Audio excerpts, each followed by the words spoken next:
You're watching We All Be News Radio, News Free Dixie for the 21st century. I'm Thaddeus Matthews. It's been a long time.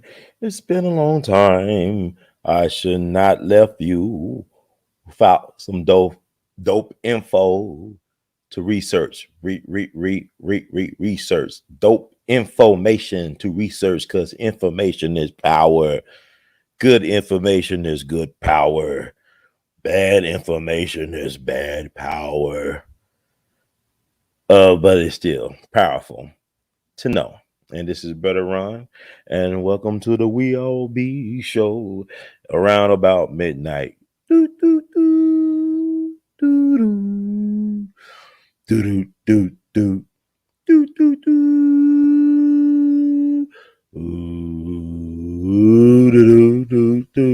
So we're gonna do a show. A lot of times it's hard for me to get on the mic, but it's hard for me to leave once I'm on the mic. So we rock the mic right. La-di-da-di. It's 2021. Y'all still want to party with the Illuminati? So I had a lot on my mind, and I'm always going to have a lot on my mind, but I guess it's all the way live. We're going to do this live. We're going to take it to the 1, to the 2, to the 3, to the 4. It's still December 8th. If you are aware, December 8th is the anniversary of the U.S. government being found guilty or complicit in the assassination of Martin Luther King Jr., December 8th, 1999, in a U.S. civil court in Memphis, Tennessee. Attn, the U.S. government was found complicit in the assassination, the elimination, the neutralization of Dr. Martin Luther King Jr. And it was a media blackout on that, historic decision. And there's still some controversy behind it today. But, people worry about the national anthem, but it was proven in a U.S. court that elements within the United States government was guilty as sin when it came to the killing, the elimination, the neutralization, the murder of Martin Luther King Jr., the 1964 Nobel Peace Prize winner, who came to the conclusion that the greatest purveyor of violence on this planet is my own government. He came to the conclusion that the greatest purveyor of violence on the planet today was his own government. A prophet is always without honor among family, friends, city, town, and country. And Dr. King he embodied that all the way through, because they're still trying to do a hit job on his character some 51 years removed from his assassination, which is interesting. They still trying to destroy King. They claim they're going to come out with some stuff in the 2027 year from the National Archives to discredit King, but throw this back in their face. They killed this man December 8th, 1999. Elements of the U.S. government was proven guilty in a court of law, civil court, but still United States court, found enough evidence to rule that the United States government was guilty in the conspiracy to murder, eliminate, assassinate, neutralize Dr. Martin Luther King Jr., codenamed Zorro by the FBI. Also been found that the gun used to eliminate, neutralize, assassinate, murder Dr. King could be traced back through chain of possession to the FBI.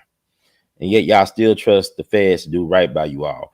It's also been proven that the FBI wasn't involved in the state-sponsored assassination of Chairman Fred Hampton Sr., which happened December 4th, 1969. They killed him while he was sleeping, killed the defense captain Mark Clark while he was sleeping or whatever. And his son, Fred Hampton Jr., laid in the womb of his girlfriend, fiance. She wasn't married to Fred Hampton at the time, Deborah Johnson, who is known by another name, but she did have his namesake in her womb, who was born December 29th, 1969, Chairman Fred Hampton Sr. So let us never forget these things.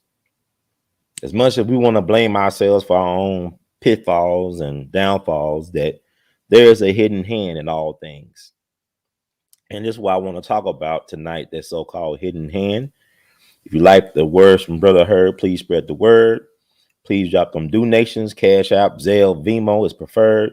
You see, YouTube be trying to hustle and flow a person out their money.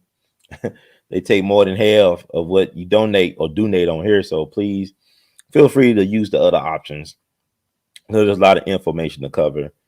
And we are in the Black Messiah season of December. Do you remember that cold, hard winter in December? Made that up. But you think about December. I talk about Fred Hampton, right?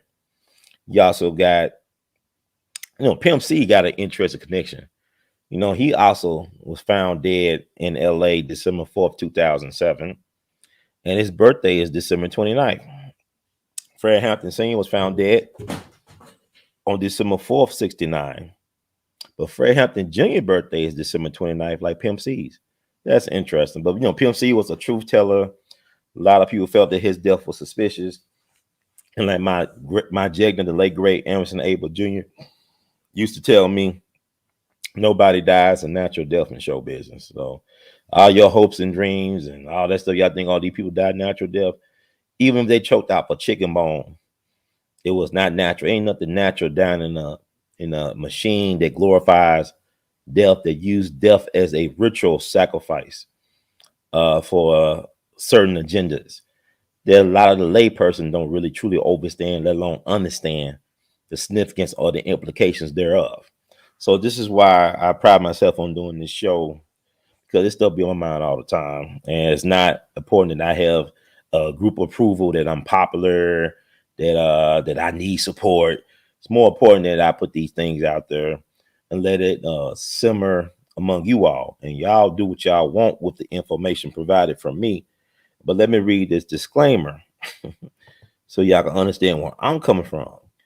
Coming from where I'm from, I'm from, I'm from. Coming from where I'm from, I'm from, I'm from. Okay, disclaimer: the views expressed by hosts and guests on the We All Be TV platform are not the official views, opinions, beliefs, or perspectives of We All Be News or the We All Be Group Incorporated. We All Be News is an organization that thoroughly believes in supplementing the information narrative that is usually supplied by the corporate news entities with those viewpoints and expressions which may be marginalized or ignored for a plethora of reasons. We are about informing the general public on alternative perspectives as it relates to news and information, and letting the general public be the ultimate judge in deciding on how to use said information. Informed citizens are responsible citizens. Thank you for your support. So I think everything is coming in loud and clear. You'll let me know it's coming in loud and clear. But support this channel, what we do. Black media, new black media is great, but we got a long ways to go in terms of providing information, learning how to connect the historical events from the past to what is going on now, so we can have a better understanding and vision and image of what the future will look like. Like Brother Malcolm said, one of the critiques of black media is the fact that we're too reactionary. Instead of being proactive, instead of breaking stories, we respond to what the so-called white media put out there, and we're always in a defense stance. We should be more proactive in providing information and narratives that not only counteract, but actually is the lead, is the narrative for the so-called story. It takes over the narrative from the so-called other people. And it's very important to tell our stories. So this is why I'm here late at night doing what I'm doing. And I'm not going to check in all the time in the chat rooms. So y'all chat among yourselves. Thank you to the moderators who have woken up to the call and stepped in and helped to curate the conversation. But I do believe in freedom of expression, but sometimes people take advantage of certain things to distract, deflect, and really keep other folks off balance. And I don't have no problem being off balance or out of tune, but we got to find a way to keep our eyes on the prize. And so this is why I'm doing what I'm doing, because certain things that I see a lot of other people are not making connections to, or they're too busy in their feelings or emotions about stuff. Never confuse passion with emotionalism. I'm passionate, but I'm not really emotional like a lot of cats be. Then, my thing is, I believe that everybody have a right to defend their point of view, but my truth does not need to be validated by your ignorance, My truth does not need to be validated by your ignorance. My truth does not need to be validated by your ignorance. So we're gonna make that clear. And all the cats that say, well, you take it too long to get to the point. Y'all don't even have a point to say what you got to say because y'all ain't standing on nothing. I'm standing on principle.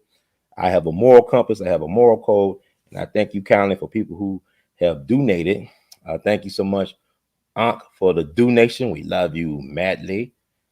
So it's important to support people. But what are we talking about? What I just say at the beginning of the live is that December 8th marked the 22nd anniversary of the U.S. government being found complicit in the killing of Dr. Martin Luther King Jr.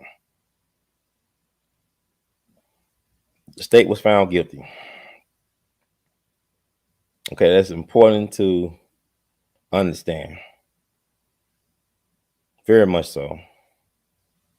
Very much so important to understand.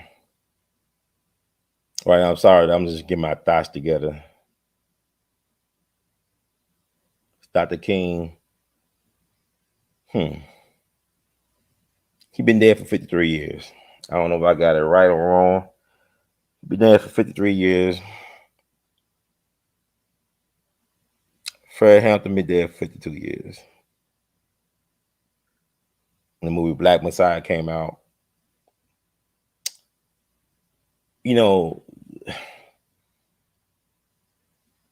the Emmett Till thing. You know, the Department of Justice closed the case on Emmett Till. They said they couldn't prove that Carolyn Dunham or Carolyn Bryant, whatever you want to call her, lied. Although she allegedly admitted to the historian from Duke, Timothy Tyson, that she did lie on Emmett Till. The Department of Justice claimed they couldn't find enough evidence that she lied. She just allegedly did a confession to the historian Timothy Tyson that she did indeed lie on Emmett Till, but they said there was enough evidence. If you look at the case, there were people present that night when Emmett Till was kidnapped from his Uncle Mose Wright, his great Uncle Mose Wright, or grand uncle, whatever you on. Y'all be getting to grand and greats. Great Uncle Mose Wright. When he was kidnapped from his home in Mississippi, people said it was a woman voice that identified Emmett Till. Because they're about to grab the wrong cousins, and some woman said, no, it's that one. Something to that effect in the files, if you do the research on the Emmett Till case. So they say they didn't have enough evidence, but it's quite evident that they're protecting her because they don't want to do her like Bill Cosby. They don't want to drag her in front of the media being scrutinized and being put in jail and prison in her last days. God forbid, like she's really innocent. She got a boy killed. And really, black folks were complicit in the killing of Emmett Till. It's funny that they knew that back then more so than we know now, that there were black folks involved in kidnapping, torturing, lynching, and murdering Emmett Till. Okay? This is not, y'all got this fetish that only time when black folks' lives matter is when white folks killing black folks. But I guess Emmett Till death will not mean much if y'all found out there was black folks involved in killing Emmett Till. I don't know what that's about, but it's true. Really, quite honestly, Emmett Till could have survived if his cousins told his uncle, the truth about what happened during that encounter, that he might have said some words or made some body gestures or language or whatever that violated the Southern code of honor for white women, and because he didn't get kidnapped until days later. And they told Mose Wright what happened right then, they would have put him on something so fast up to Memphis on the way to Chicago would have been ridiculous. There would never been an Emmett Till murder. More than likely not at that time, okay? They could have avoided it, but black folks did not tell, or his relatives, or he didn't tell his uncle what happened. Then my understanding, you had black folks in that area that told Roy Bryant, the husband of the time of Carolyn Bryant, Carolyn Dunham now, what happened, allegedly. So, I mean, you had days they could have avoided this tragedy, but, things happen for a reason, but they said the Justice Department just recently ruled that they didn't have enough of anything to bring charges, but they didn't have anything on Bill Cosby. What did they have to bring charges against Bill Cosby if he had a civil settlement and he told everything he know. He didn't perjure himself. He was honest about the disco biscuits. He got doctor prescriptions. It was a party drug. He didn't put it in people's drinks. You could not hide no Quaalude in nobody drink. It was a party drug. It was a party time. It was a different culture, different time, different norms. But yet they still put him in prison for 3 years over some bogus stuff, over a kangaroo court justice. But yet this woman, people said it was a woman voice that identified Emmett. You know, it was a Klansman, a former Klansman from Indianola, where Carolyn's from. It's this YouTube channel called the G-Man Interviews. I don't think he's active anymore. But he did an interview with a former Klansman, born again Christian guy. I actually met him a couple years ago on my birthday back in 2018. But he was implying that Carolyn Bryant was a beauty pageant person. She was a decent looking young white girl back in the time, but that she had a reputation for digging black dudes. That was some of his claim, that she had a thing for black guys, and that it was well known. And I heard stories, dude told me about some old timer. People say all types of, I don't know. Well, I heard one perspective that Emmett Till was actually, getting on with these white women, that he had a thing with Carolyn Bryant, and they actually had a sexual thing. I don't know.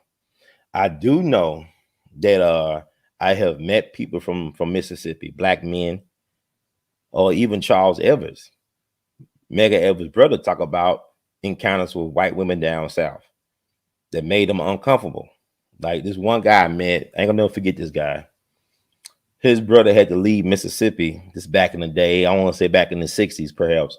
His brother was put on a Greyhound bus to Chicago because it was a white woman that just couldn't leave him alone. He was a teenager, and this white woman just had a thing for him, and the family found out. They begged and pleaded that she stopped having sex with this boy. She wouldn't do it, so they put him on a Greyhound bus headed for Chicago. And then this same guy was telling me, because he was painting his church sign. He used to be a pilot, I believe, at FedEx, airline pilot. But he was talking about when he moved to Memphis back in the day. I think it was back in the 70s or something like that, or early 80s, that this elder white woman was blackmailing him through sex. Like she said, if you don't have sex with me or do this, he became a sex slave. That's what he told me. He became her sex slave. And that he was trying to leave, but he said, I'll call the cops. This is back in the day, man. We killed Dr. King here in Memphis. There's a lot of things going on with the police back in the 70s and the 80s and stuff like that. So he was basically her sex slave, and he told a police officer who was a black man the situation. And the black dude, instead of trying to help him get out the situation, he told him, look, man, just bury it right now. She old. One day she'll die. Just go ahead, be her sex slave. This is what a police officer told the dude. What he telling me. So eventually one day, I guess she died, and he was able to break free from that arrangement. But he told me about his brother. They had to send him up to Chicago. They escaped this white woman, this is back in the Jim Crow era, who could keep her hands off of him. I remember Charles Evers talked about when he was a teenager. He was working at a restaurant as a white waitress who was she was very endowed, gifted. He had this voluptuous, had a big chest. She'll call herself rubbing all on him while he was working. He said he was feeling uncomfortable about it. And one day he stopped showing the work. She would just, flash herself and want to do things with him. But it's funny about the sex situation, because I know veterans from the Freedom Summer. If y'all are familiar with the Freedom Summer campaign of 1964, I knew a lot of veterans. I used to interview a lot of veterans when I started my We All Be News program back in 2007. I will go to the Senior RM Vet, the Civil Rights Veterans webpage, and just look up veterans to connect with and interview. And some of them told me, Ron, when we're doing the Freedom Summer, this is the same summer when the 3 civil rights workers disappeared, Michael Swerner, James Chaney, and Andrew Goodman. They said they used to have like freedom houses or sex houses where they help interracial sex. They have these interracial sex orgies. They say, oh, Rob, we didn't know we're going to live and die. We just wanted to help each other and lust and bust. And they used to have like these big orgies. This is during the Freedom Summer. I didn't make this. What the old timers told me. This is what they were telling me, that they used to have these zebra orgies, these black and white sex orgies, and they didn't know they're gonna live and die. We just wanted to screw each other. We shall come together. We shall come together. We shall come together tonight. That's what they was doing. So see what the old timers told me. So y'all like got this view about free love and all this crap. This is during the 60s. So the Emmett Till thing is disappointing. But you black people, we are a bunch of cowards because we keep on expecting the devil, with reparations and everything. Look, devil, we got the receipts, we got the names, the dates, and the loss and the damages and everything calculating. The devil look at you and say, I'm only qualified to give you more hell. All you have shown me is that I've been doing my job pretty well. Y'all keep on begging that devil to change his ways. The devil is the devil. The devil's to thy own self be true. So, of course, Bill Cosby goes to jail over some bogus stuff, and Carolyn Bryant gets to die in her sleep in her bed among family and friends. What do you expect? Young Dolph can't go to the cookie shop, but Carolyn Bryant can. Nobody gonna touch Carolyn Bryant at the cookie shop, but young Dolph can't go to no cookie shop. Or he need to move from his neighborhood. He need to go away. Y'all talk like some idiots. They just killed the black godfather's wife in Beverly Hills. Did they kill black folks in church all the time? Mass shootings. Did they kill some black people in Charleston at Mother Manuel doing Bible study? Did they blow up on 4 little girls in Sunday school doing Sunday church services? Sunday school, 16th Street Baptist Church. Actually, it was 5 little girls, but one survived. Her name is Sarah Rudolph Collins. Sister Sarah Rudolph Collins, who lives still outside of Birmingham. She got a lot of permanent damage to her eyes, but she survived. But her sister died with the other 3 little girls. So y'all talking about running away from your shadow, running away from your people. Death does not have a zip code it prefers over the other. Death has no favorite area codes. It have no favorite zip codes. Death is everywhere. It is what it is. You can't escape it. Stop trying to make deals with the devil, think you're gonna get off. But the Emmett Till thing is a travesty. Y'all think Bill, don't you understand? They ain't have no evidence to put Bill Cosby in prison. Whole thing was rigged. Conflict of interest with the judge and his wife. The prosecutor really had no reason to bring up something that was already settled in civil lawsuit. A settlement. Cosby testified with the knowledge that he would not have his testimony used against him in any future court proceedings. And he paid almost $5 million. And y'all talking about reparations. He did more than his fair share of what he had to do. Okay, and y'all still think that was all right. Y'all still think it's cool that R. Kelly's in prison and found guilty of stuff that, a system that's been raping and pillaging people for all this time has not been held accountable to atone or pay reparations for. It's easy to hate somebody that looks like you. Lack of respect, lack of love, lack of character, lack of so-called power. So you identify with the people that molest, prey, kill, destroy, rape you. It is what it is. You got a lot of teams, sports teams named after the devil, the Duke Blue Devils. What about the Duke Jesus Crisis? Oh, we're in a crisis. Jesus crisis. What about the Jesus crisis? Got a lot of devils and stuff, demons, all this stuff. But it is fascinating. And they got the Emmett Till thing coming out. Well, Women of the Movement that's coming out, January 6th. Why January 6th? Interesting. That BS. Our people, man. That's why we don't got no real power, because Carolyn Bryant should have been taken care of some type of way. There should have been a drop squad or something. Should have been. Black folks got no militia. We got all these guns and we killing each other with, but we got no type of militia, no type of vision, no type of purpose. We just exist to make people money and be exploited, for our pain to be used for other people's entertainment, paying for profit, but it doesn't benefit us.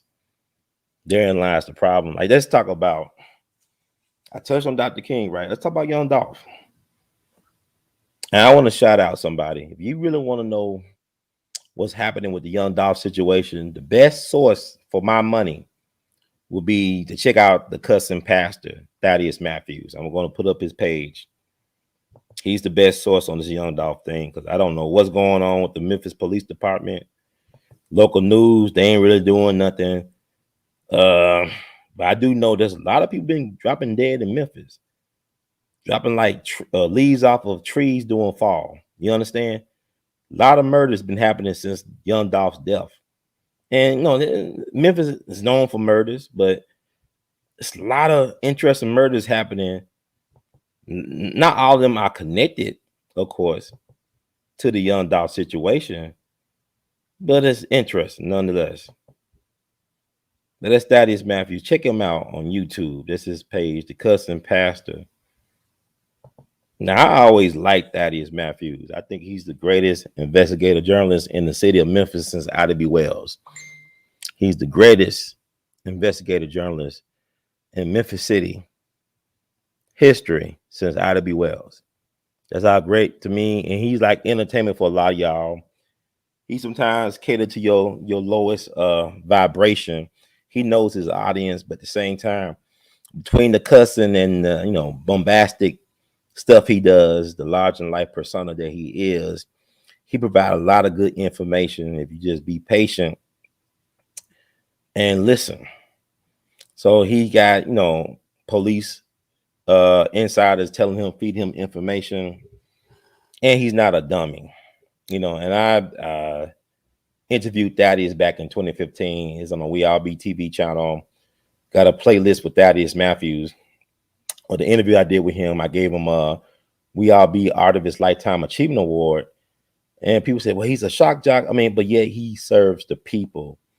He's a brilliant man, smart marketer. Like I say, he knows his audience, but also he gives great information. Like he had the psychic Abigail on there. It was Thaddeus that really broke the news on the breakthroughs in the Lorenzen Wright murder case like 4 years ago. Around this time, actually, he was the one that helped things get led to Cheryl Wright, Lorenzen's widow. And he was putting the pieces together through, even though he was cussing people out and going off on his callers, he has done a great service for the city of Memphis in terms of giving folks information on trying to solve cold cases and all this other stuff, and just giving you the right temperature read on the political, social, economic climate of Memphis. So I've been enjoying his marathon streams he's been doing. He took a night off tonight, but well deserved. But I may not agree with all his assessments or conclusions, but he is very thought provocative. He's a thought provocateur of the highest order. So give his channel a listen to, especially to the last several shows. He had on the psychic Abigail again on what is that, Tuesday? I can't believe it's Thursday now. It's time to go by. But check out his, man, it's worth checking out, man. Like, this stuff is interesting. But I know that since Thaddeus Matthew and the other people on social media has been going hard on Makita's cookies, that their fundraiser on GoFundMe has slowed down to a standstill, basically. Like they was on their way to raising, to me, $300,000 plus, $300,000 plus, but now they can't even get to 90,000, and that's really due to like what's going on in social media with people like Thaddeus Matthews and others really giving folks more food for thought about what actually happened November 17th, 2021, at Makita's Cookies on Airways, and it's gotta be talked about because this is just really sad. There is no information from the Memphis Police Department. The media is not talking about this like they have moved on, but the killing continues. And I don't have a problem to believe that some of the killings have something to do with the young Dolph situation, which is unfortunate. But the young Dolph murder, it was assassination. It was not no street stuff. Y'all keep on talking about street this, neighborhood this. This is some high executive hit. If you start looking at the fact that the Memphis Police Department have not come out with any press conferences since that around that time of his murder. You got to draw yourself to the conclusion what you have been seeing on social media with the photos of his arm hanging out and the guys coming from the white Benz approaching his body, I guess, to put in the final kill shots. That this was a professional hit, that you had somebody coming from behind the shop, coming like probably through the kitchen area up to the front where young Dolph was at, as well as coming from the parking lot to the front entrance. It was a hit. It was a hit. He had no way of getting out of there alive. They made sure that they're going to get him, and he was not going to get out there alive. It was a hit. And I'm believing that he probably could have been a silent partner in the Makita's cookies. Because people start doxing these people, putting all their information online, civil court suits and debts and stuff like that. They might have had some financial flow problems, and he could have helped behind the scenes, maybe getting cookies with code for let me pick up my money or check in and see how the business is going. I don't know. And then people making accusations about the daughter, Raven. There's another daughter that runs her own restaurant called Butterific, her own cookie restaurant, which is actually in the same place on 2nd Street where Makita's Cookies used to be located downtown. Now Makita's Cookies downtown, but they're on Jefferson Street.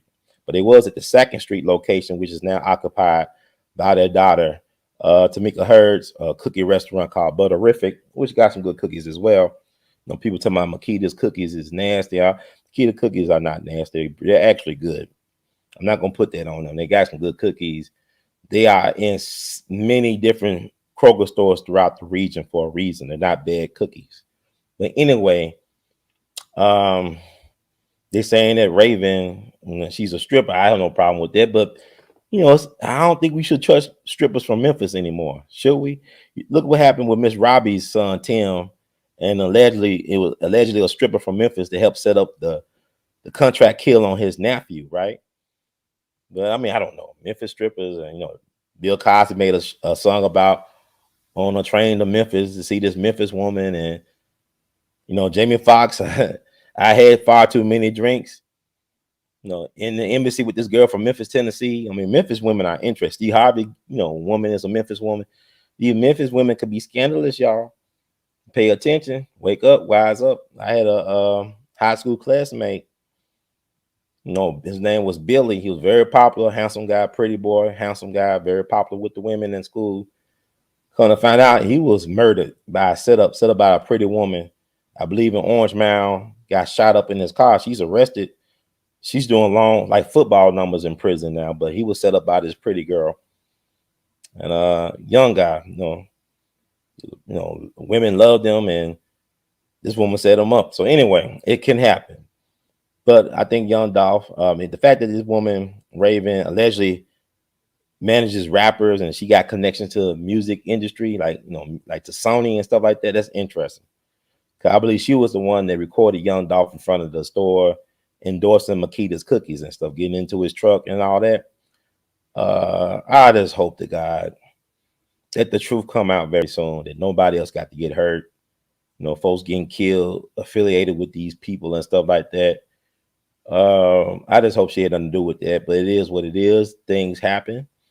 This really should be a case for City Confidential. If y'all remember City Confidential on A&E with Paul Winfield being the narrator, this would be a perfect topic for City Confidential with Paul Winfield. He's an ancestor now. But something to me to be covered is like LA Confidential. It's a lot of things going on. It's not what people think it is. It's not no simple neighborhood rap beef. It's bigger than that. Because Young Dolph was really a boss. This is a high profile hit. Like with Young Dolph is interest because I put him up there with the Dr. King assassination here in Memphis. I put it up there with the people grocery lynchings of March 9th, 1892. Ida B. Wells' best friend Thomas Moss was lynched with his business partners, William Henry Stewart and Calvin McDowell in North Memphis and near the train tracks. And I say all this because it's got to do with economics. They don't want no black masculine male energy involved in the self-determination of black people through economics in any position in Memphis. I just came from Atlanta. Atlanta got a different groove about it. I know y'all talking about, It's like Black San Francisco is Black Hollywood or Hollywood, but Atlanta, white folks hate Black people, but they love money more than they hate Black people. Let me repeat that again. White folks don't like Black people, may hate Black people, but they love money more than they hate Black folks. They will allow Black folks to do certain things, to have certain freedoms, as long as they could get the bigger bag at the end.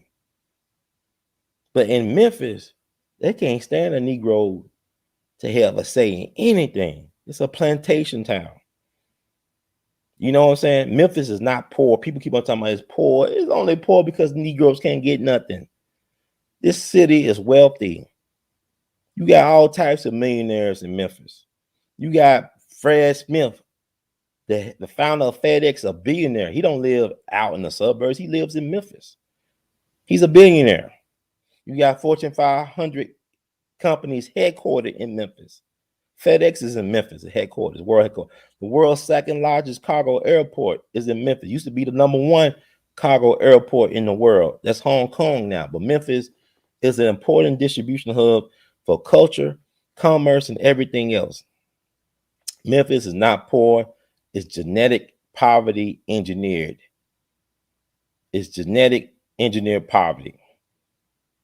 It's BS poverty. They playing keep away. We don't got no real leadership with backbone that represent the interests of the majority. We're not the minority. We're the majority. The minority actually running things. That's the white folk. It's like almost like South Africa back in the day. You know, white folks running stuff. Black folks, yes, sir, best master, yes, boss, yes, moving, yes. Yeah. But when you got Black people that trying to make moves, they shut them down quick. You look at what happened with the mayor election in Atlanta, the dude they call Dre. They say, oh, we got a mayor named Dre. One of the biggest players in the election of their mayor, a mayor-elect, was T.I. the rapper. Yeah, that T.I. He had enough swag and pull with the people of Atlanta to get them to come out and vote for this guy to be their next mayor. Young Dolph, they will not allow Young Dolph to be in that type of position in Memphis. Young Dolph buying up real estate, Young Dolph doing stuff for the community. They will not allow no Young Dolph to rise to a position of what T.I. and Killer Mike is doing of Atlanta. It can happen, don't get me wrong. But these Negroes too scary up here. They too compliant, they too scary. And a lot of times you're gonna be by yourself trying to get this stuff done. That's why they were able to run Attn Wells out of Memphis and out the South. That's why they was able to kill Dr. King in Memphis. That's why I was able to do the people grocery lynchings in Memphis, because Negroes are too afraid to come together for commonality. They always focusing on differences instead of what brings us together. Instead of they want to focus what keep us apart, the things that keep us apart instead of things that could bring us together. Young Dolph was riding for everybody in the hood.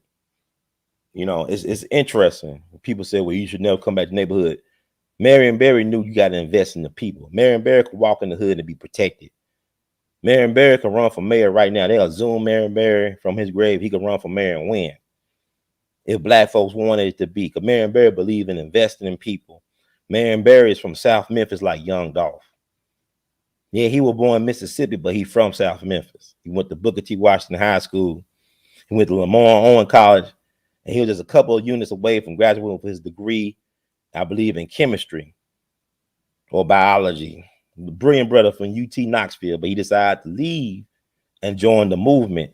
Became the first chairman of the Student Nonviolent Coordinating Committee. That Marion Barry. Brilliant Marion Barry from South Memphis like Young Dolph.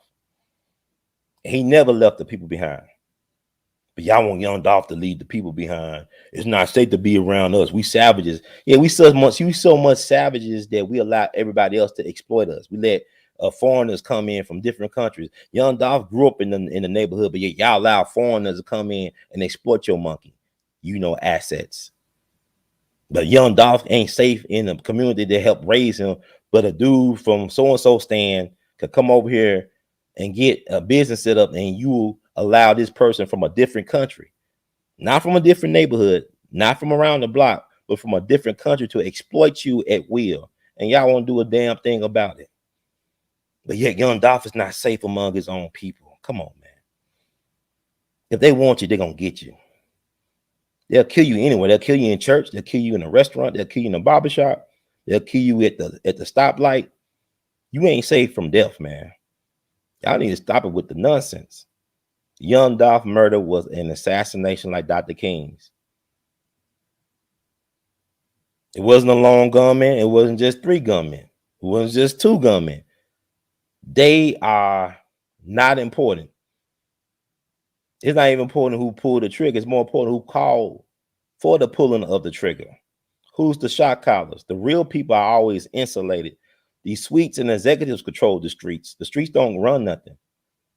Corporations run the streets. Government run the streets. Government runs the streets. Y'all keep on thinking the mob is bigger than the government. The government is the real mob.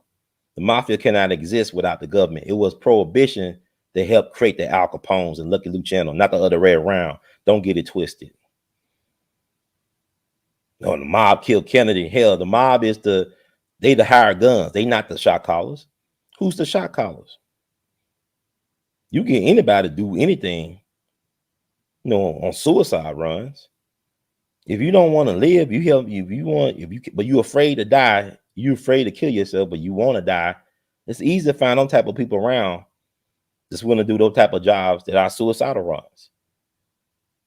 To me, hitting Young Dolph was a suicide run.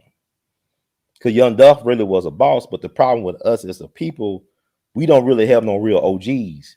They locked up or they not respected. I'm talking about this is the reason why, you look at somebody like Larry Hoover. You can say what you want to say about him, but to me, Larry Hoover or Jeff Ford ain't no different than a Richard Daley, who was mayor of Chicago, or Jimmy Hoffa, who was president of the Teamsters. They dealing with a system at a certain level to get things done. When Kennedy stole the election from Nixon back in 1960, he used the Chicago mob to pull it off, to give him Illinois. When Nixon wanted to win the election, he called for Jeff Ford and the Black Stone Rangers to give him Illinois. That's what a difference 8 years make. See, we good when we are allowed to be used as tools by our oppressors to get their things done. We are a threat when we use ourselves as tools for our empowerment.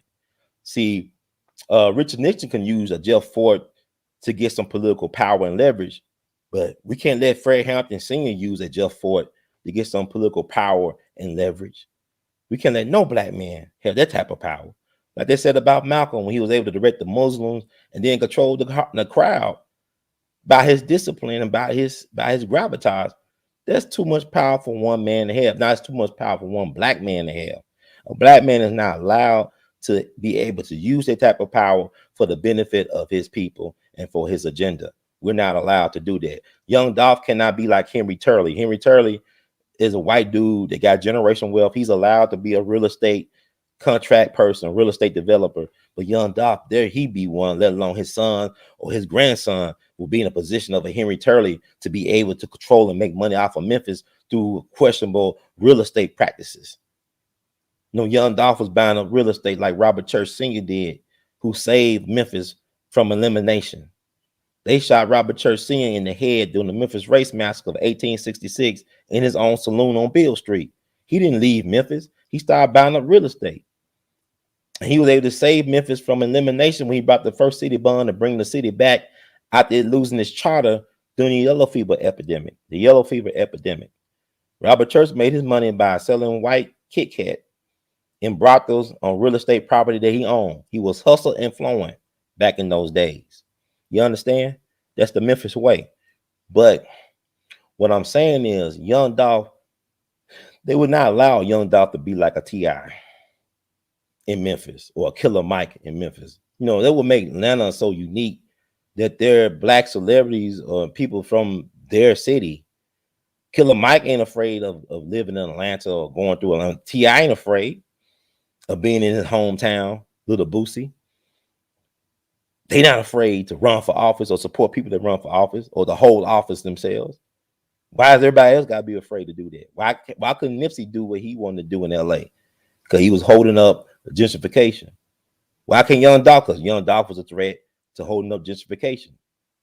He owned a lot of real estate in Memphis. Allegedly. I don't know. I'm on the outside looking in, but I knew he loved his community. But yeah, we talking about he can't live in Memphis. But yeah, you got immigrants coming over here. You know, the U.S. government said they were your enemies. Now they're your bosses. You thought they were your enemy. Now they coming in your neighborhood selling expired milk to your grandma. You got the nerd telling me this nigga can't be around here because you ain't see. He from here. He went to that high school. He went to the elementary school. What's the problem? And he want to invest back in the community.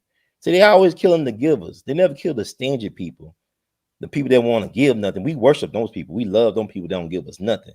The folks that want to give you the shirt off their back, we want to kill them. We hate and despise them. And this program hate. It's not this is a geography lesson. It's not, oh, Memphis just known for this. Memphis is a unique city. It's a distribution hub. So there's a lot of contract killing going on in Memphis. Martin Luther King was a contract hit. Young Dolph was a contract hit. You understand? It's not just the people of Memphis wanting Dr. King to be killed. No, that's not true. It's like, if you got to understand that some of Dr. King's biggest adversaries were other black ministers. Just like Young Dolph, some of his biggest enemies were other rappers.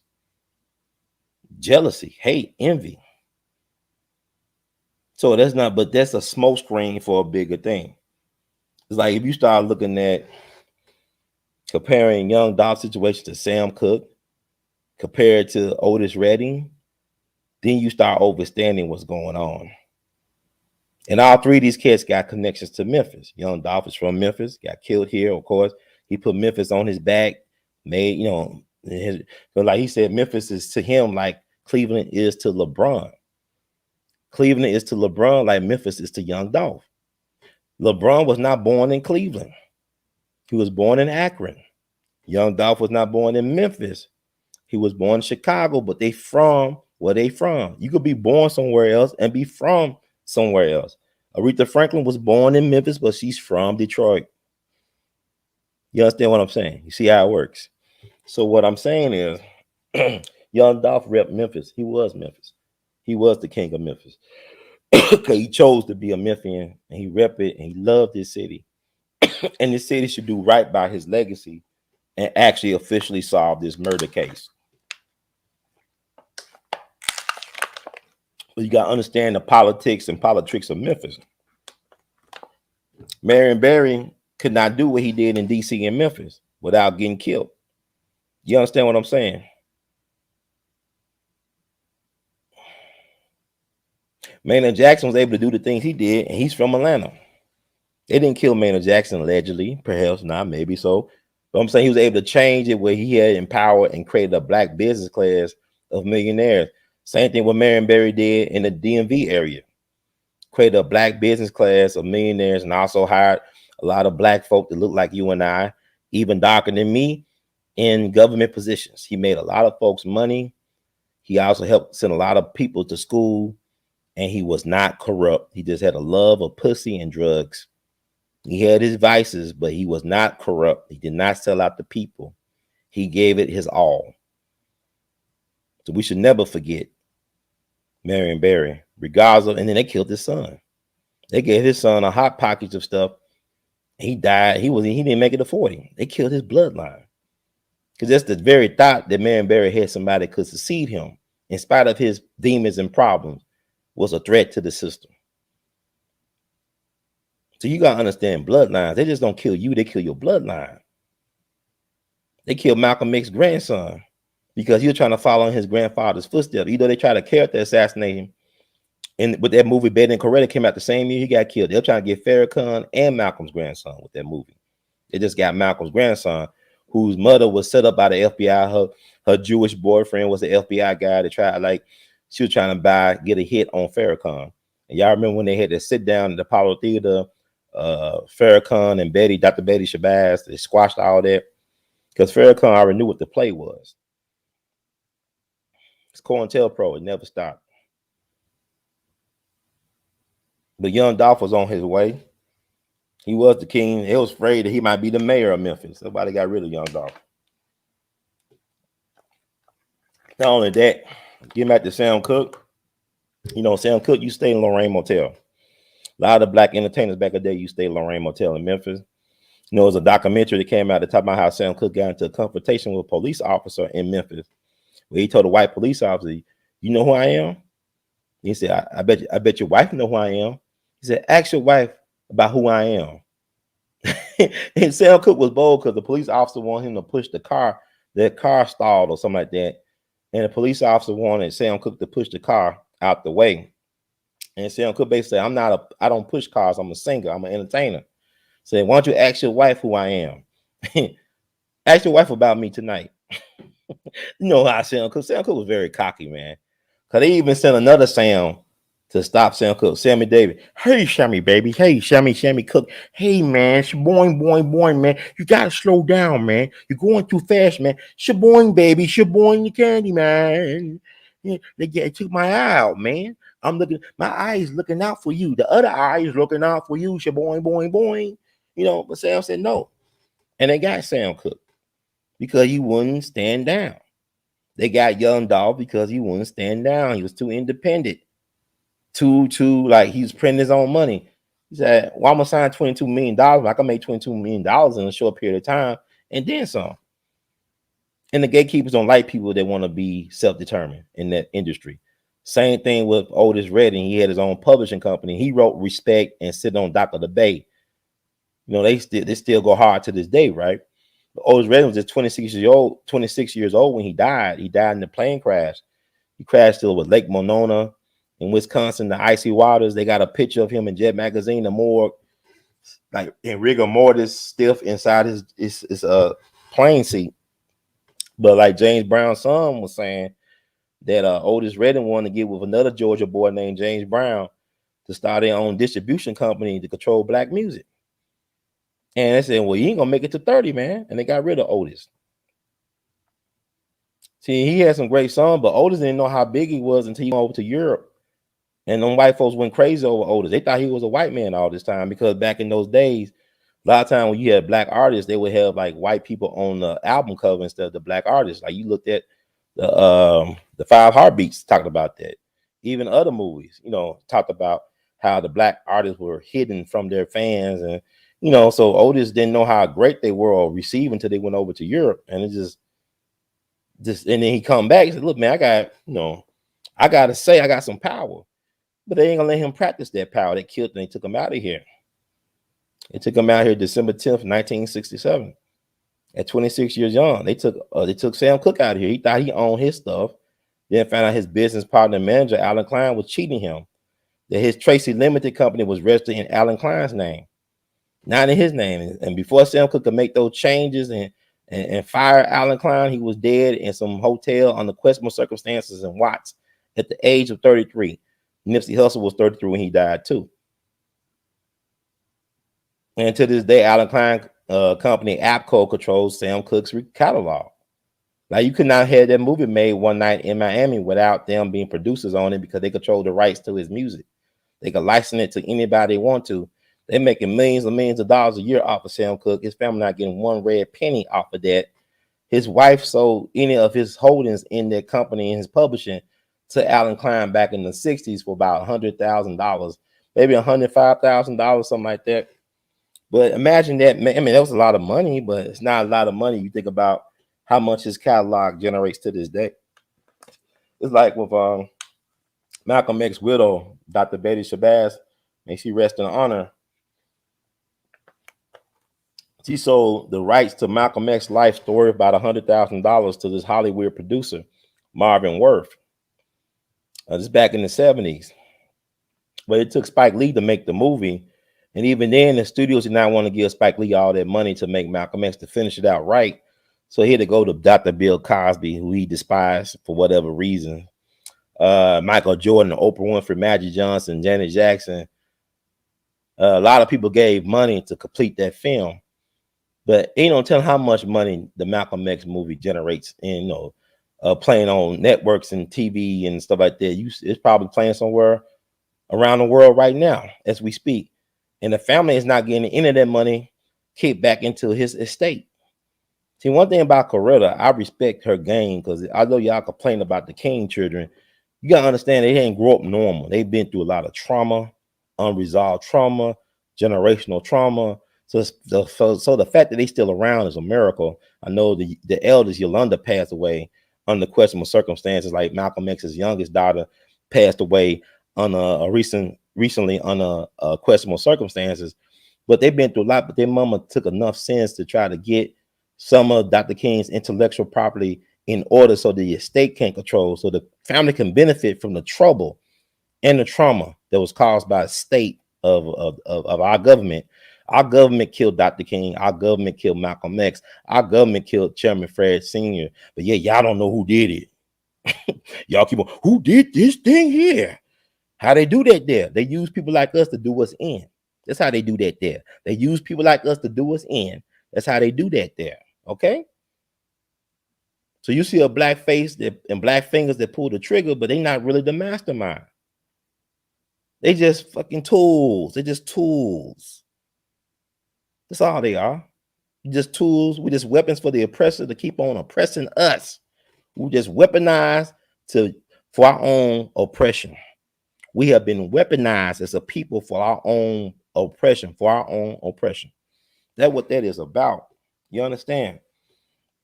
So Otis Redding is buried on his ranch called the Big O down outside of Macon, Georgia, I believe, by 300 acres, I believe. I don't know if his family still controls his publishing, but I hope they do. He died for it. And that's the thing about, people talking about, oh yeah, the verses, right? The 3-6 Mafia and Bone Thugs and Harmony. I enjoyed that. I thoroughly enjoyed that. I thoroughly enjoyed it. I was a big Bone fan growing up. I'm from Memphis. I love 3-6 Mafia. I remember the underground stuff they put out was legendary. When they were selling cassette tapes outside the trunk of their car, who knew they would be Oscar winners? Nobody knew that when they were doing that back in the 90s. And Bone Thugs and now Thuggish Ruggish Bone used to be played nonstop on the box. How many of y'all remember the box? The box, you could request videos. Everybody want to be Bone Thug. It was hot as hell. We were wearing flannel jackets and people wearing bandanas, and light skin was in, and then you had you light, and you had some braids or whatever. You look kind of like Busy Bones. Girl, give you the time of the day. But I had no such luck. But anyway, 3-6 Mafia won that. Bone had monster hits. They got big hits, and you ain't no denying that Bone. Some people say they the Beatles of hip hop. Maybe so. They got big hits, but like the Beatles, they had the big hits. But it's about the Beatles. Sometimes the people that do covers of their songs sound better than the Beatles. But that's not either here or there. I just find that usual that the people that cover Beatles songs actually probably do a better job of the songs than the Beatles actually do. The Beatles, like I Want to Hold Your Hand. The Beatles do a good version, but Al Green version is amazing. Listen to old school Al Green version. I Want to Hold Your Hand. That stuff is fire. He's a Ram. Yes, he is. Yes, he is. He's a Ram. He's an Aries. That boy is fire. Then you got Wilson Pickett. Hey Jude. I love Wilson Pickett's Hey Jude, man. Come on. They're down in Muscle Shoals. And they got a documentary about that, recording place down in Muscle Shoals. Check it out. But 3-6 won because they had a deeper catalog. Maybe Bone would have won if they was able to have holograms of Tupac and Eazy and Biggie. But I think 3-6 took it more seriously than Bone. And really my favorite part of the whole show was when Busy Bone did his best David Ruffin impersonation. This went off on 3-6. And I respect the fact they made up and stuff like that. But back 26 years ago, Bone was doing their thing. They were dominating the charts. They were doing like Beatles, Elvis Presley type numbers, Crossroads and stuff like that. Like I said, I'm a big Bone. I love Bone. Even after the versus battle, I would listen to mostly Bone for most of the day on that Friday following the versus battle. But 3-6 held their own. It's an album they did called The Most Known Unknown around the time when they won the Oscar. Juicy J, DJ Paul, they produced their assets out. DJ Paul, one of the most underappreciated producers in hip hop history. Juicy J is doing his thing, hits after hits. I'm surprised they didn't play the Young Dolph and Meg Thee Stallion R&B that Juicy J produced. He produced a couple of Young Dolph bangers. But Juicy J has got the Fountain of Youth. You got Project Pat. Project Pat is one of the most influential rappers of all time. He don't even have to be in your top 10. And he all time. I believe Project Pat influenced more rappers than Eminem. Dare I say, People use Project Pat's phrasing and flow. Project on the pata, pata pata pata, rata-ta-ta-ta. I be hearing that everybody from north, east, west, south, probably overseas. I'm the Project Pata, holla, holla, holla, himmy, himmy, himmy, hungry, hungry hippo, you know, that stuff. Like, that's brilliant. Like if he was a jazz horn, you know what I'm saying? Like you playing like a trombone or trumpet or something. I don't know. It's brilliant. But everybody borrow from Project Pat. And then if you want to get like, well, could they really handle Bone? Shit, Skinny Pimp was with 3-6 back in the day. I love Skinny Pimp. People in Russia love Skinny Pimp. He became more popular through TikTok now. It's like people sampling his music through TikTok over in Russia. They're going crazy over it. I believe it was a Forbes magazine article about how Skinny Pimp's music is being sampled by Russian DJs or whatever. And they're just getting millions and millions of hits on TikTok and really reviving his career, from my understanding. You got Cooke and Lord Infamous. They are ancestors now, but Cooke and DJ Paul's brother, Lord Infamous, they had amazing flows. They had flows out this world. I remember I was on a mega bus from Atlanta to Memphis with Lord Infamous. This back in March of 2013. By the end of the year, December 2013, he was dead in his early 40s, still too young to die. But he was even sick on the bus. You know, he's sick on the bus, saying he had a real bad cold or flu or something. But I took a picture with him, and Frazier Boy was on the bus too. The guy who was the co-writer. You know, it's hard out here for a pimp. See, I mean, 3-6 had a lot of hits. They got Oscar hits. They had Terrence Howard come out there, his light-skinned self from Cleveland, reprising his role. You had Lil Wayne. Lil Wayne is one of the greatest rappers of all time. He in my top 10. I got Lil Wayne at number 7. My greatest rappers of all time. Lil Wayne is a phenom. You can't take, I don't care what he does after this, you can't take away some of the stuff he put out, like the Carter stuff, you know, the Carter 2, 3, whatever. Man, is amazing. Half amazing. So, but 3-6 won that hands down. 3-6 has influenced so many people. You know, people talk about Little John coming out for Bones. Don't y'all know that 3-6 Mafia invented crunk? Crunk was invented in Memphis. 3-6 Mafia invented crunk. Pimp C, before he died, said, man, crunk ain't from no Atlanta, man. Y'all on the East Coast. Crunk is from Memphis, man. Pimp C made a God be pleased with Pimp C. Chad Butler laid it down. I think his name was Chad Butler. But I'm saying he laid it down. He said crunk from Memphis. Little John would tell you that crunk is from Memphis, but you start looking at these hip-hop documentaries on Netflix and everywhere else, yeah, like crunk was in Atlanta. No, the reason why Atlanta is Atlanta and Memphis is Memphis, Atlanta hip-hop people are more unified. Like with Outkast, it's not just Outkast coming, it's the Dungeon family. They unified. You know, it took a dude from Mississippi, David Banner, for 3-6 Mafia and 8-Ball and MJG to do a collab called Stay Fly. It took them years to come together, but it took a dude from Mississippi, David Banner, to put them on the same track for the Most Known Unknown album, Stay Fly. That's crazy. Memphis is amazing music history. There's no place like Memphis in the city. In the country, excuse me. You can't, ain't no place. If you talking about Chicago, a lot of them Memphis cats up in Chicago, or they came from Mississippi through Memphis to Chicago. Ain't no place like it. So this is why I rep hard, like me and Young Dolph. I was born in Knoxville, but I'm from Memphis. I was raised here. It's like Young Dolph, born in Chicago, but he's from Memphis. But Memphis don't want a black man to have the light. That's why I remember the People's Convention, all that, when Mayor Harrington became the first black elected mayor of Memphis, first black elected mayor. We had mayors that were black that sat in temporarily, whatever, but he was the first elected one. And we had to have a People's Convention to get behind him, because there was so many people trying to run for mayor of Memphis that we had to have a People's Convention back in the day to decide who's going to be the candidate that everybody gets behind. And Mayor Harrington was their candidate. And he was mayor for a long time, from like 91 all the way up to 2009, 2010, or whatever. And some things got done, some things didn't. And some folks felt betrayed. They feel like Harrington didn't come through what he said he was going to do. But here's the thing with our people, elected officials are not the leaders. It's the people that put them in office who are the real leaders, not the elected officials. They represent the interests of the people who put them in, whether it be lobbyists or whether it be the community The elected officials are not leaders. They represent the interests of the people that put them in. They come in with an agenda. They don't mold agendas. They come in with an agenda. That's how it should work. But with black people, it's not about agendas. It's about, ooh, I think they like me. I think they like me. Ooh, I think they like me. I think they like me. So we want to be liked and loved, and we don't want respect. Sometimes when people respect you, they don't necessarily like or love you. They just, I respect these people. They hold us to a certain standard. They hold themselves to a certain standard. They ain't gonna take no BS off of us or nobody else. They mean business. But black folks, we want to play and stuff. We want to dance and entertain at the wrong time and sing and all that. Oh, black folks got talent. We yes about we dance fast, we sing fast, we rap fast, and all that crap. Come on, man. We gonna learn.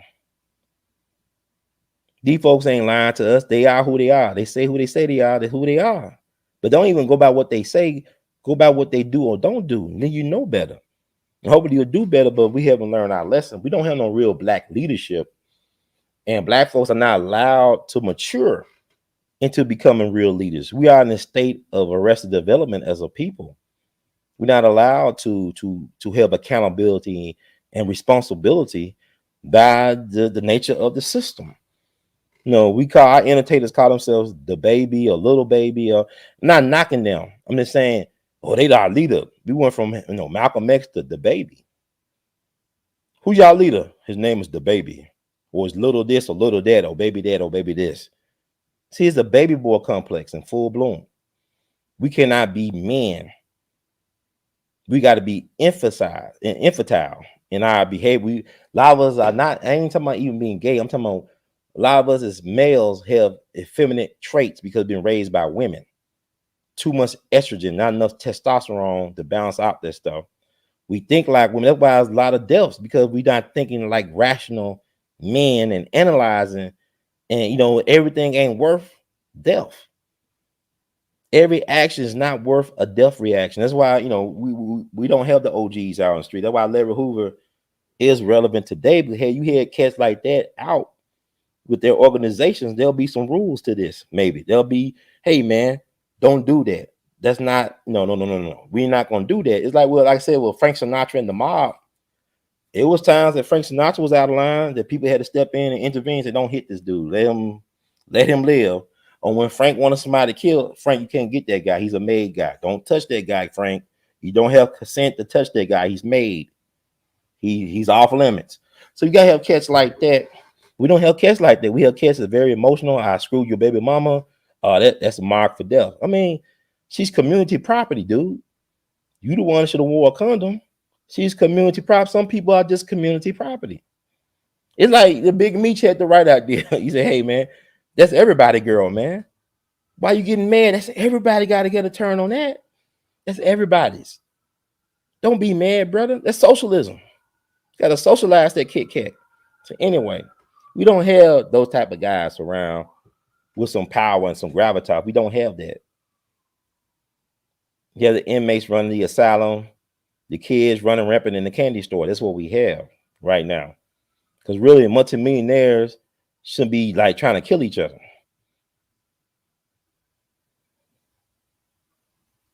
It shouldn't be trying to kill each other.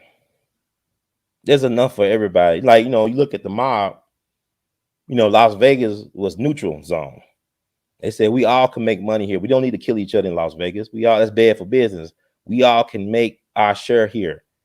Chicago, Kansas City, Los Angeles, New York, Detroit, we all can make Cleveland. We can make some money here. We all can make our piece of the pie. We don't have to kill each other over this. It's enough for everybody. Just like in this rap thing, why are you killing people? To elevate you over the other. These people are sick.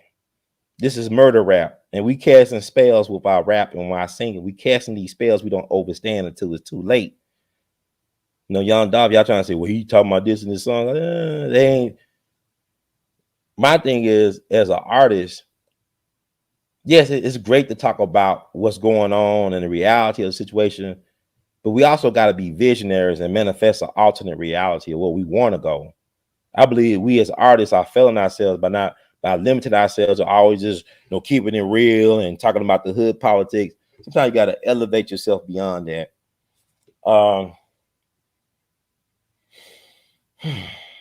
I went when I came from the Sharper Ball. Y'all know I've been posting about my trip in Atlanta. Shout out to my cousins Andrea and Charles, Coach Chuck Sharper for their amazing Sharper Ball. They do a biannual event to raise money for their organization, Healthy Youth USA Foundation, which serves underserved youths and families in the greater North Atlanta area. And they've been doing this for years. So this is their and they had the COVID thing last year, so they couldn't do it last year, but they did the 2021 and 2021. And it was amazing experience. And, I was suited and booted. I had my tux on. I was looking like money. Shout out to American Tuxedo in Riverdale and Memphis. Shout out to my cousin for hooking up my beard game, giving me a Motown fade on my beard. You can't see it on here right now, but I'm post pictures on it. I had a great time, man. Atlanta was interesting. But after I went, did my thing at the black tie event, I took us some flowers from the event and made my way down to the Cuthbert, Georgia. I think Cuthbert, Georgia. It was just 2.5 hours away down south of Atlanta to pay homage to the late great Fletcher Henderson, who is the father of swing music, of big band, orchestras, music, jazz, pop music. This brother was amazing. He was like the greatest swing band or orchestra, jazz orchestra of the 1920s, probably the best paid of his era. He held it down in New York City. He's from Georgia, from Cuthbert, Georgia. I mean, Cooper, Georgia. His father was a principal named Horace. Not his brother's Horace Henderson, but his father was a principal down there.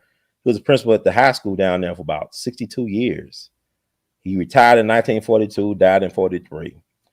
And his father built the home where his son was born. His son, Fletcher, was a piano prodigy, was very intelligent. His father not only owned and built his home on St. Andrew Street, but I guess he owned property on St. Andrew Street. And he either built homes on those properties and he sold it to black people. So to this day, black folks own homes in that area. It's still black owned and proud. And his father had something to do with that, I believe. But Fletcher Henderson went to school, I believe, in Atlanta University, graduated from there with a degree in chemistry. His plan was to go to New York City and become a pharmacist, but he encountered that racism stuff. But he was a piano prodigy. He could play piano very well. I believe he had perfect pitch, if I'm not mistaken. I could be mistaken. But he ended up getting into a career where he started playing at Black Swan Records, one of the first black-owned record companies in the country. He played behind people like Bessie Smith, the great empress of the blues. But also, he started putting together a jazz band, which became a jazz orchestra. His home was the Roseland Ballroom. Back in the early 20s, it featured people like the great Coleman Hawkins, who's the father of jazz tenor saxophone. Him and Sidney Bechet are the fathers of jazz saxophone. But Coleman Hawkins made, the tenor saxophone very popular in jazz, right? And Sidney Bechet was a clarinet and also soprano saxophone. So clarinet was a reed instrument. Or woodwind, I don't know, but y'all correct me later. But anyway, what's unique about Fletcher Henderson is that not only he had Coleman Hawkins in the band, but also he had old Satchmo. Louis Armstrong came up from the Windy City, changed the game back in 1924 at the Roseland Ballroom. The rest is history. Oh yeah. So Louis Armstrong changed the game, and he was in the greatest jazz orchestra at the time, at the Roseland Ballroom, doing this thing before he went back to Chicago. But by that time, the concept of swing music came into play during that time. And Fletcher Henderson, he was an amazing band leader. He had his guys in tuxedos and whatnot.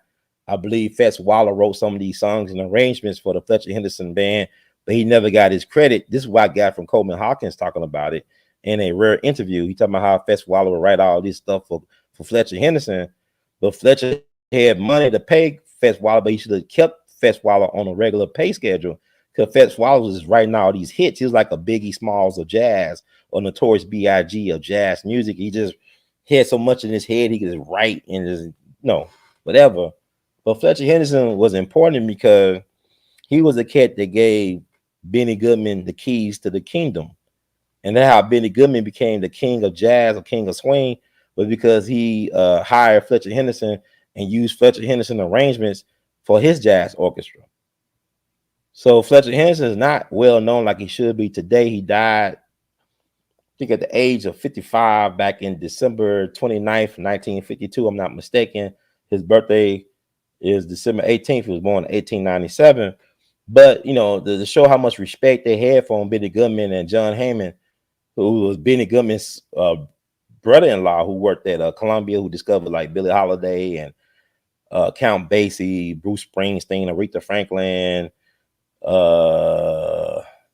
Bob Dylan, so many people, John Hammond, and also he had black in him on his Vanderbilt side. He was white and he was rich. Anderson Cooper is a Vanderbilt. They got black in their family, and we talked about that on one show. I was mispronouncing names and stuff. I ain't gonna worry about all that, but y'all can take a look. It's all online. But they were paying him to the end, I guess. He fell on Fletcher Henderson had some health issues towards the end. He got in a real bad car accident. It compromised his playing. He had some other health ailments, but I believe that John Hammond and Benny Goodman gave him a bag every now and then because of, if it wasn't for him, Benny Goodman would not became so rich and famous because he utilized the stuff that Fletcher Henson did back in the 20s. Now, why did I talk? Yeah, I went to pay my respects to him at the home where he was born. It's a museum now. And also I went to the cemetery. And it was crazy because I'm not from there. I've never been there before. And the cemetery was right around the street from the home. And it's called Greenwood Cemetery. And it got dark real fast. And I like hanging around the cemeteries. I know it's popular on YouTube for folks to visit cemeteries and stuff and pay their respects. I was already doing that years ago. I do it annually for the Jimmy Lunsford Jamboree Festival. But a lot of times I don't go in the cemetery dark, but it got dark real fast. And I went and I parked outside the cemetery. And it's like in the hood. I don't know, I don't know these people. They don't know me. So I got my flashers on, walk into the front part. The gate was open. It was never lights, like it's open 24 hours. So it was like kind of spooky because it got dark real fast. So I'll try myself looking on my smartphone. Okay, I see his grave. I'll find the grave. I'm trying to find tombstones that look familiar as far as being landmarks from the picture that was taken on Find the Grave. And so I walked a little bit. I walked towards this to the edge of the cemetery, one of the edges of the cemetery, near this shrub area, this bush area. So I started hearing noises, things start, making sounds. I don't know if it was a crackhead trying to jump out the bushes. I said, oh my God, I hope ain't nobody in the bushes. I started hearing disturbances inside the bushes and stuff. And it was dark. And so I said, I'm gonna turn around. It was something like a voice I heard, something in my head said, there he go. As soon as I walked away from that area, I saw where he was buried with his father and his brother, Horace Henderson. So I put them flowers on that grave. I did not play my trumpet there. I know, I love playing my trumpet in the cemetery, but I was not gonna play it that night. I got my assets out of that cemetery as soon as possible. I planted the flowers on his grave, said some things, and got my butt back on the road. And luckily for me, the drive from Cuthbert, Georgia to Memphis wasn't bad. It actually was like under 7 hours. I thought it would be much longer than that, but I added 3 more hours to my trip by going down there from Atlanta, but it was worth it because I don't know when I was going to be back. I had to cut my trip short for some other reasons, but I just want to make sure I paid my respects because when I started that Sunday to make my trek to Cuthbert, Georgia, it was raining in Atlanta. So I'm saying, man, it's going to be probably raining down in Cuthbert, but it was clear. It was like in the 70s. So I said, let me go ahead and go down there. And I'll play in Fletcher Henderson all that morning to get prepared to honor Fletcher Henderson. Thank y'all for the donation. Sister Sheila Royster, we love you madly. You said amazing show, great job. I'm glad y'all receiving it. I know I'll be all over the place, but look up Fletcher Henderson. But this is what I do. I honor our people, and I will be honoring young Dolph soon, going to where he's buried in Calvary, where he's buried. And going to the site of his assassination. And just pray for my safe guidance and all that, because I mean well. But with the young Dolph thing, I'm going to get the show in 2 hours because I've been babbling. Yeah. The psychic on Thaddeus Matthews show, she said that she believed that Moneybag Yo had something involved with the killing of young Dolph. She said she kept on seeing a guy with a neck tattoo for his mom on his neck.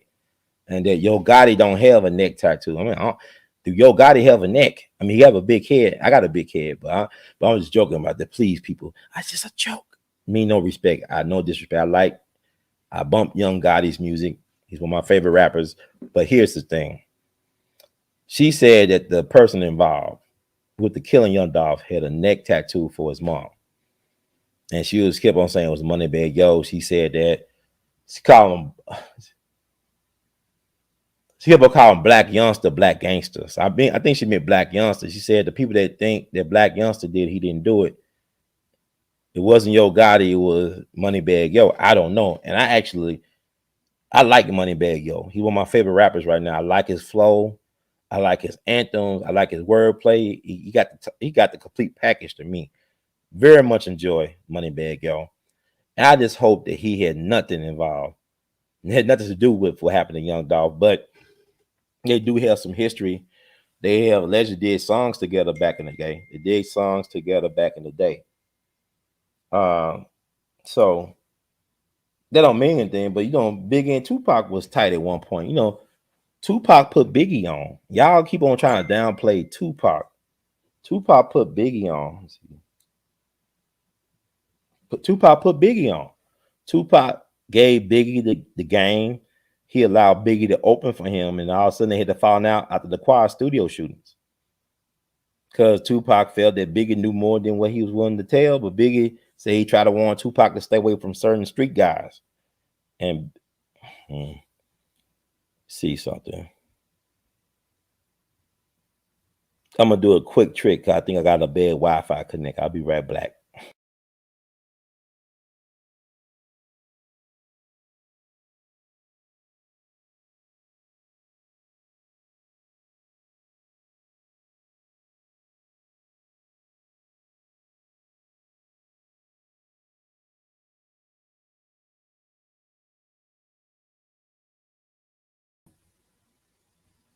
Okay, yeah, this Wi-Fi be trying to play tricks. I guess it's playing tricks now. Let me see something hopefully resolved. But hope y'all can hear me loud and clear.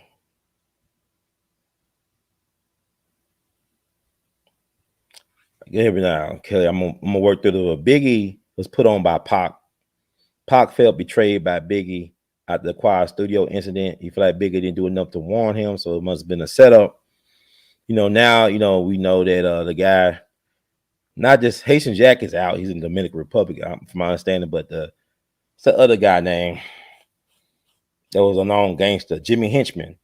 He's in prison for life now, but Jimmy Henchman may have had something to do with that. He may have had something to do with that whole situation at the Quad. And Tupac was known for rapping about the folks who get at him, just like with A.L.L, or Young Dolph was known for calling people out. Like, I See Money in his Rich Slave album. That song, he talks about screwing somebody's baby mama, and people on the street said, that Young Dolph did at one point had a relations with Yo Gotti's baby mama, one of his baby mamas, and that was known, and that was, like Tupac would hit him up or anything. Young Dolph was known for that wordplay, and sometimes that wordplay led to gunplay. And therein lies the problem. But the psychic Abigail on Thaddeus' show said it was Moneybag Yo that was behind all that, and it was for him to elevate his status in the industry. That's a way for him to elevate himself in the industry.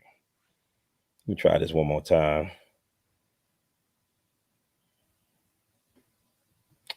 That was a way for him to elevate himself, and it's very Shakespearean, because you got to ask yourself this important question: who benefits from the removal of the king? Who benefits from the removal of the king? So the people who benefit, you're going to see that shortly, because everything is kind of radio silent from CMG. That's Yo Gotti's people.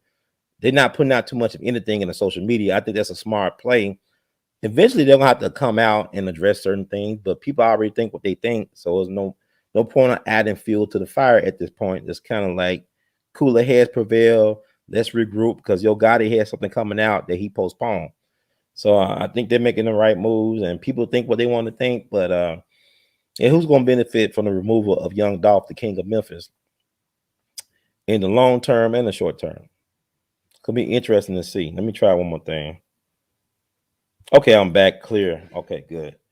So I also want to talk about this. You talking about young Dolph and about black folks getting killed in the music industry, local level, whatever. I want to talk about this brother right here. And I'm gonna try to keep this under 2 hours. I know I think I touch upon everybody in my thumbnail for the most part. Ain't no point of beating it. But I want to share this because I don't think a lot of people have made connections.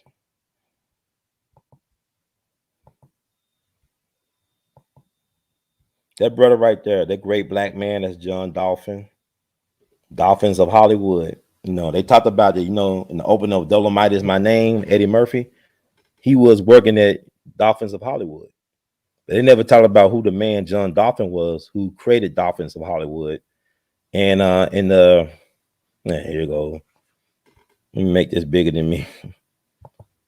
And then a documentary called Lady You Shot Me about Sam Cooke, his death. They talked about Sam Cooke's relationship with John Dolphin. And I just want to talk about him and show how some things don't change, they remain the same. Interesting life. John Dolphin was a music producer, right? I'll read this quick thing. I think it's important to read it all. John Grayton Dolphin, born sunrise April 9th, 1902, sunset February 1st, or February the 1st, 1958, also known as Lovin' John, was an African-American businessman, independent record label owner, concert promoter, and music producer who established Dolphins of Hollywood, an influential record store that remained open 24 hours a day. Wow. Dolphin was born in the southern town of Beatrice, Alabama in 1902 to Louis Stallworth Dolphin and Elise Dolphin. He left Beatrice at a very young age and moved to Boley, Oklahoma, where he was raised. He was later moved to Detroit, Michigan, and finally settled in Los Angeles, California. His record store, Dolphins of Hollywood, was opened in 1948 on Central Avenue in Los Angeles. Central Avenue was a hub for jazz music in Los Angeles and attracted figures such as Duke Ellington, Nat King Cole, Gerald Morton, Louis Armstrong, Lionel Hampton, Joe Turner, Billie Holiday, Sam Cooke, and Charlie Parker. Dolphins of Hollywood was a prime factor in the emergence of rhythm and blues music on the West Coast by its sales of records and as being the location of landmark R&B radio broadcasts by Hunter Hancock and Dick Huggy Boy Huge. Oh, Hughie. Huggy Boy Huge? I don't know. Hug. I don't know. Dick Huggy Boy Hug, I guess. Hits like Earth Angel, Will You Be Mine by the doo-wop group The Penguins were first released during a live broadcast inside Dolphins of Hollywood. To get an audience reaction, John Dolphin asked Huggy Boy to play both sides of the record over the air. Rudy Ray Moore, aka Dolomite, got his start in the music business recording for John Dolphin's Cash Records label under the group name Rudy Ray Moore and the Rayettes. Eventually, Moore went on to become Dolphin's assistant, helping to run his record label and everyday activities of the busy store. While working at the world famous Dolphins of Hollywood record store, Moore's songs were often playing on their own radio station, but this period of employment will give way to a significant change in his career. A wino named Rico will often come into the store requesting money for soup. Moore will give him money if he will perform a toast called Dolomite. Toasts are a black tradition of storytelling, often the tallest tale being the best. Rudy was amazed at how much the people enjoyed this routine and decided to modify it and use it professionally in his act. This single bit of material has become his namesake. So the character Rudy Ray Moore was born at Dolphins of Hollywood. In the movie Dolomite, Dolomite. Rudy Ray Moore's Dolomite character was born at Dolphins of Hollywood. And the movie with Eddie Murphy opens in Dolphins of Hollywood, right? So y'all probably didn't know that. Now y'all know. In 1950, Dolphin started his first label, recording in Hollywood. His first chart success came in 1951. Okay, came in 1951. Once There Lived a Fool by Duke Ellington's vocalist Jimmy Grissom. The song, penned by Jessie Mae Robinson, became the subject of almost a dozen covers by Tony Bennett, Charles Brown, Tommy Edwards, Savannah Churchill, John Grill, Jimmy Witherspoon, and others. He worked on the national hit songs such as Buzz, Buzz, Buzz by the Hollywood Flames, The Jerk by the Larks, and Make Me Yours by Betty Swan. His contributions to music spans from jazz to rock and roll. He worked with artists such as Sam Cooke, Jesse Belvin. Jesse Belvin died crazy.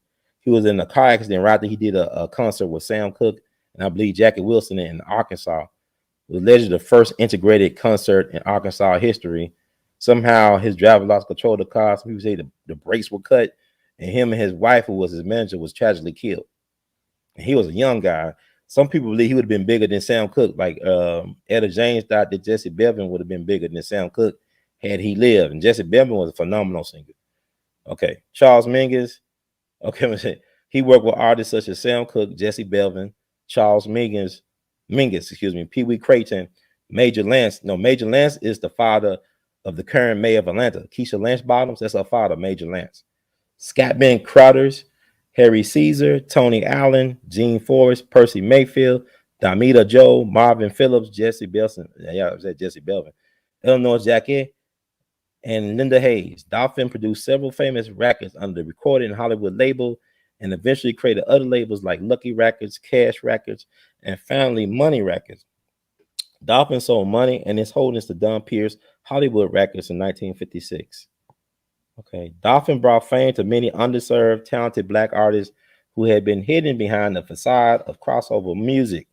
This crossover music concept was essentially taking music originally recorded by African Americans and having white artists re-record it, like Little Richard was done by Pat Boone, Tutti Frutti, right? As during this time, most Black music was considered taboo and hard to sell to the masses. He went on white radio station KRKD and played a Black music format, marketing Black music to whites' interests. In 1954, Dolphin organized a protest by 150 Black business owners and employees in reaction to an ongoing campaign of intimidation directed at interracial trade. Dolphins of Hollywood was outselling other white-owned stores in the city. Let me repeat, Dolphins of Hollywood was outselling other white-owned stores in the city. Let me say that again. Dolphins of Hollywood was outselling other white-owned stores in the city and continued to attract white customers who spent their money not only at the store, but also in the neighborhood. They wouldn't let him open in Hollywood. He had to go outside of Hollywood, but he still called it Dolphins of Hollywood. So he still was beating the competition. Okay, let's talk about his death, which, is going to tie it all in. John Dolphin was murdered behind the desk of his office in Hollywood on February 1st, 1958 by frustrated singer and shipping clerk Percy Ivy. His murder was witnessed by then teenage musicians Bruce Johnston, Sandy Nelson, and Dave Shostak, who were attempting to interest Dolphin in their music. His wife, Ruth Dolphin, took over Dolphins of Hollywood after his death. She died in 2005. In 2015, a musical recorded in Hollywood, the musical, co-written by Dolphin's grandson, Jamil Dolphin, debuted at the Lillian Theater in Los Angeles after a very successful first run. The following year, the musical opened at the larger Kirk Douglas Theater in Culver City, California, with much of the same success. On July 28, 2016, City of Los Angeles Councilman Karen D. Price Jr., that's Karen D. Price Jr., he was the Los Angeles councilman, officially announced and presented the newly renamed intersection of Central Avenue and Vernon Avenue to Dolphins of Hollywood Square in honor and recognition of John Dolphin's groundbreaking contribution to the music industry in the city of Los Angeles. So now y'all know this brother was amazing, right? And also John Dolphin, they mentioned Sam Cooke, right? He was the mentor to Sam Cooke. He taught Sam Cooke how to do his independent business game. See, his Jegna was John Dolphin. John Dolphin was Sam Cooke's Jegna. He taught him how to do his independent music thing. And that stuff got John Dolphin killed. People say it was disgruntled singer. Them white business owners might have sent that guy to kill John Dolphin because he was beating them. Just like with the people grocery store doing Ida B. Wells time. They was winning economically against the grocery store owned by the white man William Barrett across the street. So John Dolphin was not even allowed to operate in Hollywood. He still called his things Hollywood, and he was beating his white competitors and getting their white customers. So yeah, they said a disgruntled singer killed him, but he probably was sent by somebody. Who sent the disgruntled singer to take out John Dolphin? This is years before Nipsey Hussle got killed at his spot. This is several years before Sam Cooke got killed in Watts.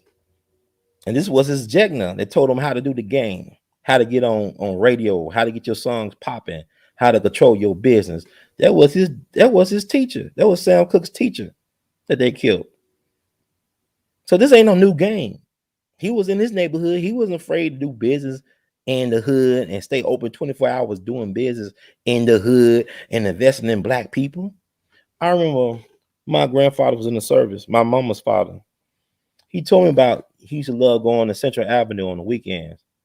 He'd go to Club Alabama, the Dunbar Hotel. He hear people like Nat King Cole, Lester Young, and Coleman Hawkins, all the jazz greats. See, everybody had their own Black Wall Street, their own Beale Street. You know, so Central Avenue was like the Beale Street and the Black Wall Street of Los Angeles. And my grandfather talked about how he had a great time going to Central Avenue back in the day. It's not like that anymore. But John Dolphin, he was a boss. See, you too independent, you got to go. You a black man in position to determine your economic destiny. We can't allow you to operate and even reach your zenith. So this is what I'm talking about. So this ancestor should be better known among our people and his sacrifices. I'm glad his grandson did that musical about his grandfather. Amazing man. All right. So this what they did to Nipsey, what they did to Young Dolph and Dr. King and all these people ain't nothing new. Nothing new. And like I said, when they killed Dr. King, Reverend Wright came down here. Jeremiah Wright spoke April 3rd, 2009 in Memphis. He said that when Dr. King got hit in Memphis, there were prominent black ministers in Chicago that were celebrating that he was killed. One of their own. Just like I'm sure it was black rappers that were celebrating that Young Dolph was taking out this planet, but they didn't know the impact. You know, Young Dolph had a song on his Bulletproof album called I Pray for My Enemies, right? They trying to do me like they did Kennedy. He already knew he was a marked man. Even one of his interviews he did with the foreign press, he talked about how he was getting targeted when he was 17, 18, 19 years old. They're trying to come for him then. So he said, I pray for my enemies. Father, please forgive them, for they know not what they do. He said, I'm praying for my enemies because Young Dolph was a man. He took care of his family. You know, he faced the world. You know, the way he faced it, he stared down death. And he knew the time was gonna come. He just didn't know it was gonna come that day at the cookie shop. And it's always an inside job. And I do believe, like Thaddeus, that there were more than two shooters, that they came from the back. They had their place circled where he was not gonna be able to survive. They had him. That's how they do it. But that's not no regular street stuff. The sweets disguise their moves through the streets. The streets don't run nothing. Y'all keep on thinking the streets run stuff. We don't even got no bosses on the streets like that. The government controls. Like, I read an article that the DA allowed 85% of a certain drug trade in Chicago was controlled by one cartel at one point, and because they had a deal with the DEA. You can look at, I can't find this article somewhere. They probably scrubbed out the internet, but they said the DEA made a deal with one cartel in Mexico. Maybe was El Chapo's, that they could control 85% of the drug trade in Chicago. Black folks are not bringing in drugs. We're not making the guns, but they found their ways into our so-called neighborhoods, into our hands. By design, this is a killing machine. So we all are blood sacrifices, lab rats, and guinea pigs.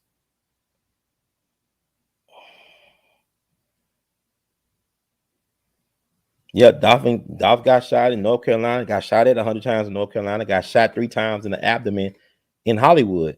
He wasn't safe nowhere. Y'all living in an illusion. They killed Dr. King mama at the organ at Ebenezer Church. A Hebrew Israelite came in and shot Dr. King's mama to death back in the 70s at the organ at Ebenezer Church. But I think I covered everything for the most part. I want to thank everybody for coming out. I just want to tell the young Dolph is not. Look at the movie The Firm. Memphis is an organized crime hub. Dr. King was killed here by military. The military came in March 28th, 1968, the last day. Or that day he had the march that went crazy in Memphis, that he lost control of because of agent provocateurs. Military intelligence and their units came in March 28th, 1968. They left town April 12th, 1968. They were killing folks after they got rid of King. They got rid of people like the Buddy, the taxi cab driver that Dick Gregory talk about. They got rid of Buddy, I think his name. They got rid of a couple other witnesses as well. But look up Operation Lantern Spike and read the book, I think codenamed Zorro. Dr. King was known as Zorro by the FBI.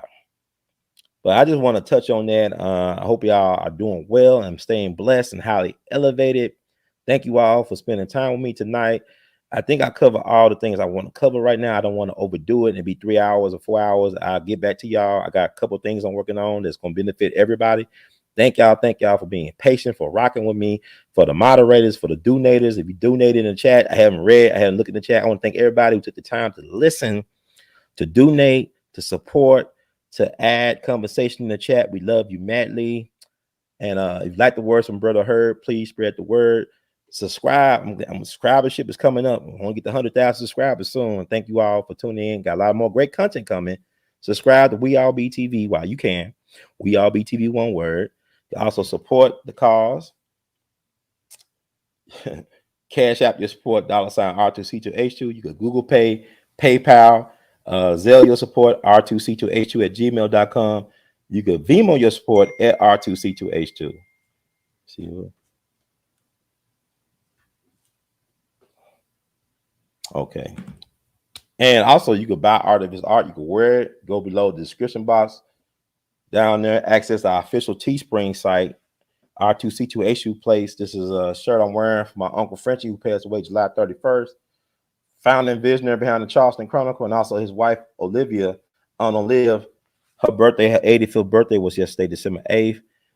They got married when he was 24 and she was 14. They stayed married for almost 70 years. So, free R. Kelly. But anyway, you can buy art of his art. Go to r2c2h2.com. Got some of my art available for purchase as well. But let me read the disclaimer once again. Thank y'all for rocking with us. Disclaimer: the views expressed by hosts and guests on the We All Be TV platform are not the official views, opinions, beliefs, or perspectives of We All Be News or the We All Be Group Incorporated. We All Be News is an organization that thoroughly believes in supplementing the information narrative that is usually supplied by the corporate news entities with those viewpoints and expressions which may be marginalized or ignored for a plethora of reasons. We are about informing the general public on alternative perspectives as it relates to news and information, and letting the general public be the ultimate judge in deciding on how to use said information. Informed citizens are responsible citizens. Thank you for your support. And thank you all once again to the moderators, the listeners, the supporters, the believers, the achievers, the visionaries, everybody, even my frenemies. We love you madly. Keep on producing and pushing, and one love.